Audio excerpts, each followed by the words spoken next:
You're giving the majority of the woke access gaming media 90% of the vote when it comes to games that comes out every single year. They get games basically given to them, codes, early access. They are highly compromised because of what I just said. But they get 90% of the vote.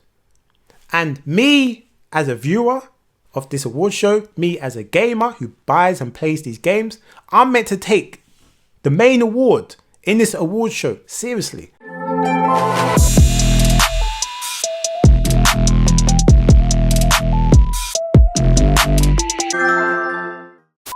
Welcome to Jay's Gamepad, everybody, and Wagwan. First and foremost, I'd like to ask you to please like, subscribe, and hit that bell notification if you like this video or any of my content. Much appreciate you. Let's get into this video. 2025 Game of the Year Awards is coming this month. We've got a few weeks and we've got the award show. Now, personally, this video isn't going to be one of these videos that you might have seen on YouTube where content creators talking about the nominees and breaking down the nominees and who they think is going to win and so forth and so on. This video isn't that, you know what I'm saying? I'm going to go over two categories that I think that mean the most for different reasons, you know what I'm saying? And I'm going to talk about the whole propaganda, the whole BS when it comes to the Game Awards. I mention and talk about this every single year, and I think it's getting worse as well, you know what I'm saying? So basically, the two major awards, in my personal opinion, that mean anything depending on how you want to look at it or what standpoint or what side of the fence you want to sit on, is obviously Game of the Year and the Player's Choice / the Player's Voice Game of the Year. Now, for those that don't know much about the Game Awards show, you're probably thinking, why is there Game of the Year category and award, and why is there Player's Choice, Player's Voice Game Award? Like, doesn't it make sense that like there should be like one Game of the Year and the players and the gamers and the access media, if you want to put them in there, we all put our votes in together and we vote for the best Game of the Year? No, it doesn't work like that. The reason why there's two categories is because the normal Game of the Year awards is because of the gaming access media has the majority of the vote. So regardless of how many gamers or players are voting for said award or said category, our vote only make up a minute percent compared to the majority vote / percent that the gaming access media has or makes. The Player's Choice and the Player's Voice is only for the gamers. So for myself and for you that go and buy games with our hard-earned money and play them and experience them, we make up that vote. That's the reason why I said to you that really and truly, yeah, there's only two real big awards when it comes to this award show. Now let's look at the Game of the Year nominees, because I do want to talk a little bit about it, you know what I'm saying? And we're going to do the same thing when it comes to the Player's Choice / the Player's Voice Game of the Year. So we've got Clair Obscur Expedition 33. I never played it, but I know the game was godlike, and that studio, they done amazing work, you know what I'm saying, on such a small budget. So I have to big up this game. I mean, it looks beautiful, it sounds beautiful. Everything that I've seen about this game looks phenomenal. I will give it to them. So they clearly deserved to be in this category, and they made crazy peas, considering the fact, like I said, they only spent a small minute of money in compared to these AAA studios, these other games, you know what I'm saying? I think the money they spent might be in between like 25 to 30, 35 mil, give or take, which is still very, very low in comparison of today's gaming market when it comes to making and developing these games, you know what I'm saying? Anyway, the next game we've got here is Death Stranding 2 on the beach. Now, I had the first game, I think it was a director's edition that I had of the first game. Anyway, I tried to play it, I could not get into the game. I tried to play it 2-3 times. I think one time I spent like 4 hours into that game. I still didn't like it, I still couldn't get into that game. But everyone says later on the game gets really good. The second game, everyone said the game is amazing. And it has done really well critically and with gamers as well. And it has made a big chunk of money. So it's fair enough to say that this game deserves to be in the nominees of the Game of the Year category. Then we got Donkey Kong Bonanza. Obviously that's just exclusive to Nintendo, you know what I'm saying? So it's a big game. It's a new game that came out on the Nintendo Switch 2, if I'm not mistaken. I might be wrong, but I swear it came out on Switch 2. So that's that. And we all know that Nintendo, they make money because their games are not cheap, they're expensive, and they've got a hardcore install base. And overall, you know what I'm saying, like, it did well critically as well. So it does make sense. It does make sense. You got to put like a Nintendo representative in there, I guess. You know what I'm saying? Like, you just put the best games, period, regardless of like what platform they come from or what studio like made it. But hey, we've got Hades 2. Now, I've got the first Hades. I've touched it, but I haven't played it. I like what I've played so far, but from what I've seen with the first Hades and what I've heard from Hades 2, that this game is phenomenal. It just takes like Hades 1 to another level. So fair enough, you know what I'm saying? I can't really talk too much about it, but I do know it's done really well with numbers wise, and I'm going to assume with money as well, and critically so. Then next game we've got here is Hollow Knight Silk Song. Now this is the second game that this studio has made. This game was super cheap. I think this game was about £20, £25, something like that. Super cheap, and they made a lot of money, and they sold and done a lot of numbers, and critically this game blew up as well, you know what I'm saying? So like, it does make sense that this game is put in this category. I can't cap, you know what I'm saying? Then the last game we got is Kingdom Come Deliverance 2. Never played it. I don't know much about it. I know it's a war game, should I say. I don't really know critically about it. Like, to be honest with you, I can't talk about it, so I'm not going to say anything, you know, because I don't really know too much about it. I'm going to assume it done well because it's in this category. But then again, we just don't know.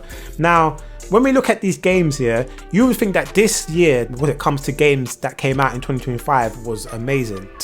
This is basically the best of the best. You know what I'm saying? This is basically the best of the best. You know, depending on the type of games you like, but this is what it is, you know what I'm saying? Because I ain't gonna lie, this year, it's been kind of lackluster when it comes to games, and if it wasn't for these types of games, yeah, it would have been dead. It would have been peak, you know what I'm saying? So anyway, so this is the games that got nominated for Game of the Year. I wanted to highlight it because it's important. Now, I want to go to the player's voice / the player's choice Game of the Year. Now, as of today, there's like 10 games to vote for, and it will be narrowed down to 3 games, then, you know, so forth and so on. Now, this is the awards that us gamers, us players, get to vote for exclusively. The Gaming Access Media don't have a vote, don't have a choice in this vote, unless they want to vote independently as an individual gamer, but, you know, they can't represent their company or who they represent in the media to vote for this game, but they can do it individually if they so want to. Now let's go through the games that's been nominated, because there's 10 games so far as of this video. So we've got Ark Raiders. If you don't know, you should know. I don't even play multiplayer games like that, but even I know about Ark Raiders. Amazing game, so I've been told, and so I can see. We've got Battlefield 6. In terms of Call of Duty and Battlefield, we all know who won the war this year when it comes to the best combat game out there, FPS game, and that was Battlefield 6. We've got Claire Escape, of course. We've got Death Stranding. We've also got Delta Force. I don't know much about it, so I'm not going to cap. Let's move on to the next bit. Let's see. So we've also got Dispatch. I don't know anything about that. We've got Donkey Kong again. I spoke about that. We've got Doom: The Dark Ages. A good game. Can't cap, you know what I'm saying? Touched it, never really played it, so I can't really talk too much about it. We've got Elden Ring. We've also got, so we've got Final Fantasy. Then we've got Fortnite, Genshin Impact, Ghost of Yotai. See, now this makes me laugh, like, for like the way the Gaming Access Media carried on and talked about Ghost of Yotai, you would have thought it would be Game of the Year, but it wasn't in Game of the Year. I wonder why. You know what I'm saying? I wonder why. I'm not saying it's not a good game, but if it was as good and it done the numbers that the Gaming Access Media has said in regards to blowing smoke up this game's arse, you know what I'm saying, then this game would be in Game of the Year. Because Ghost of Tsushima was, and we all know Wagwan with Ghost of Tsushima, you know what I'm saying? Anyway, we've got Hades 2, Helldivers 2. If you don't know, you don't know. I don't play multiplayer games like that, but it's a big game, a very big game. We've got Hollow Knight again. We've got Indiana Jones and The Great Circle.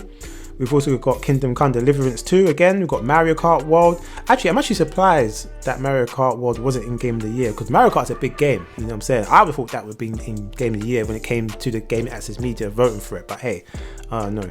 We've got Marvel Rivals.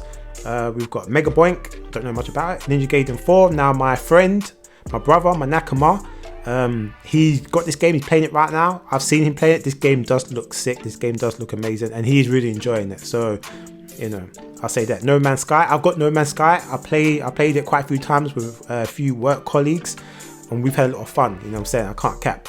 At the time when we played it, I did say that the game should be set in terms of multiplayer, where you can play like your friends online, where you're all working together to do, like, you know, get to the center of the universe or do missions and stuff.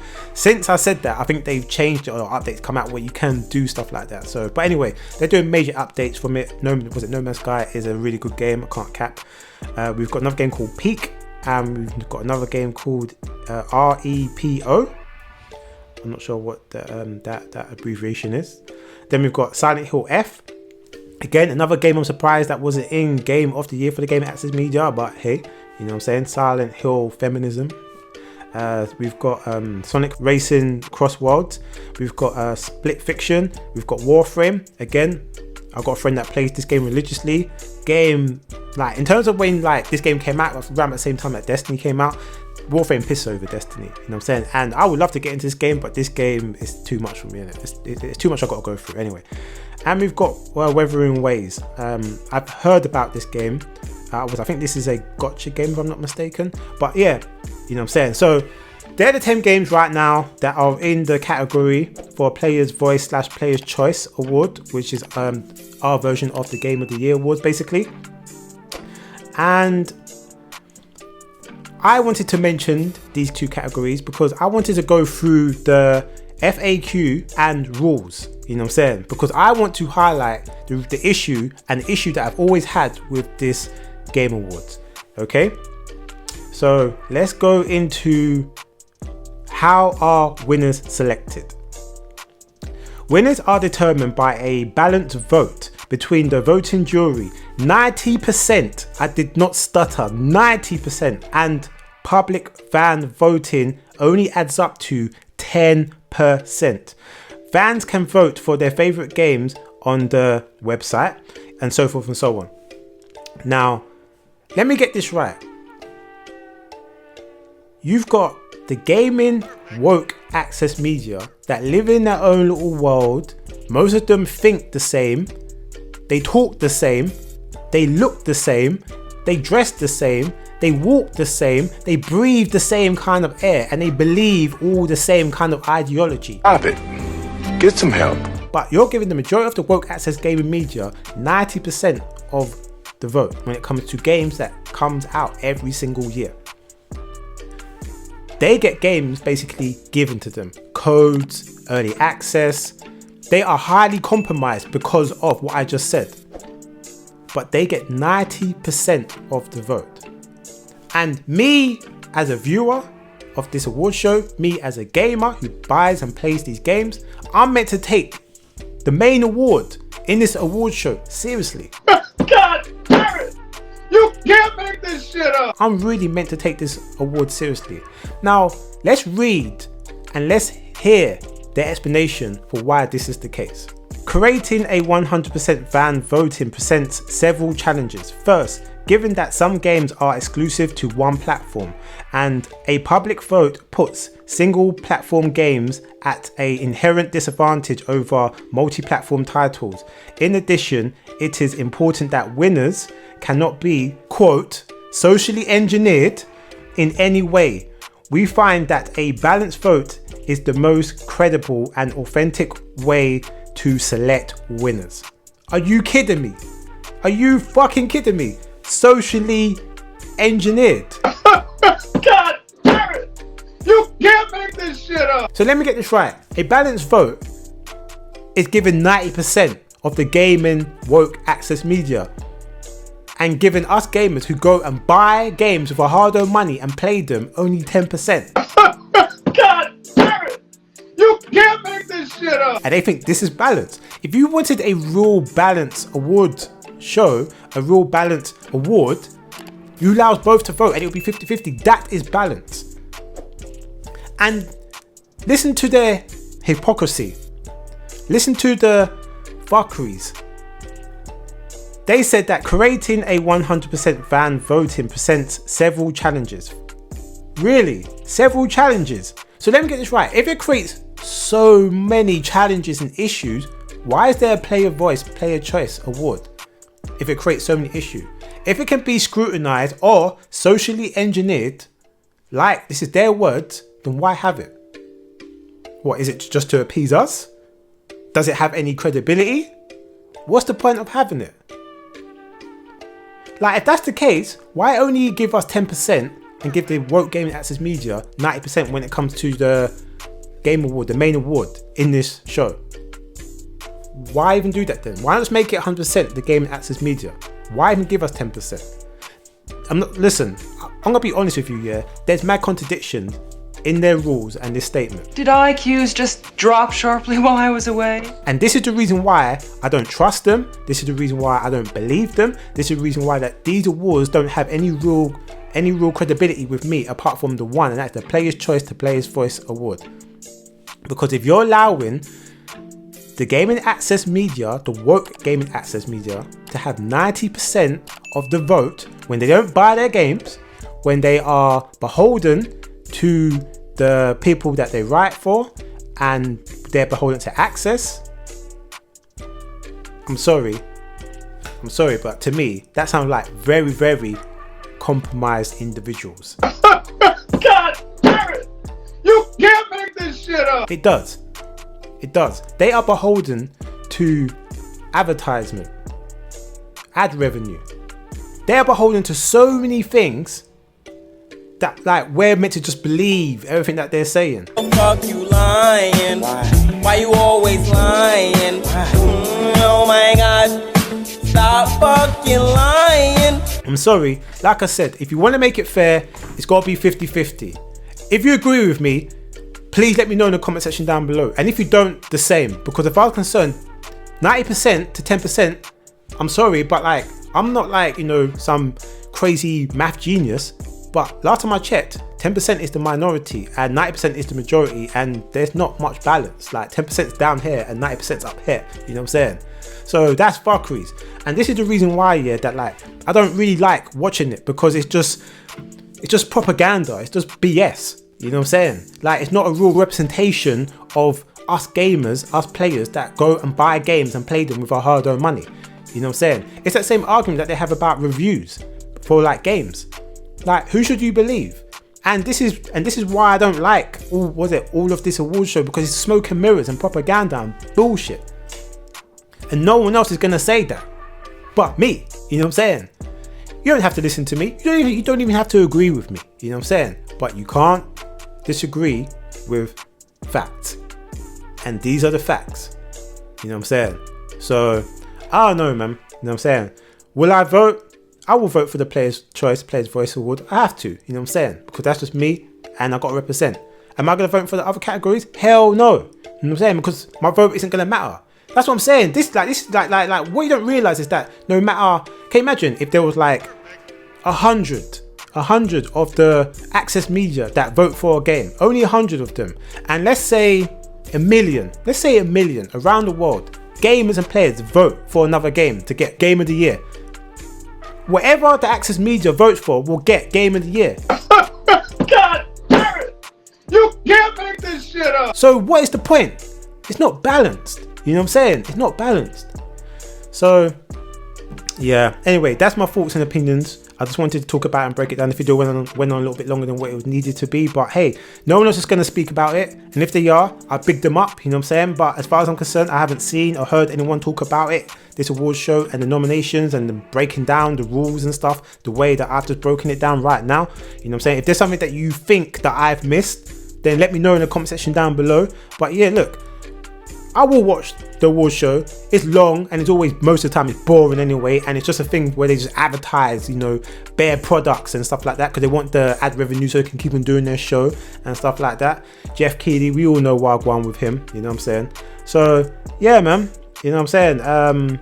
Yeah, Hope you enjoyed this video. If you did, please like, subscribe, hit the bell notification if you like this video or any of my content. You can also hit me up on the social, Twitter, Instagram and Twitch, Gamepad across the board. You ain't got to tap, press anything else but that. And also, if you want to find me or hit me up on PlayStation, my gaming name is MrGhostProtocol. So I guess I will see you and speak to you real soon.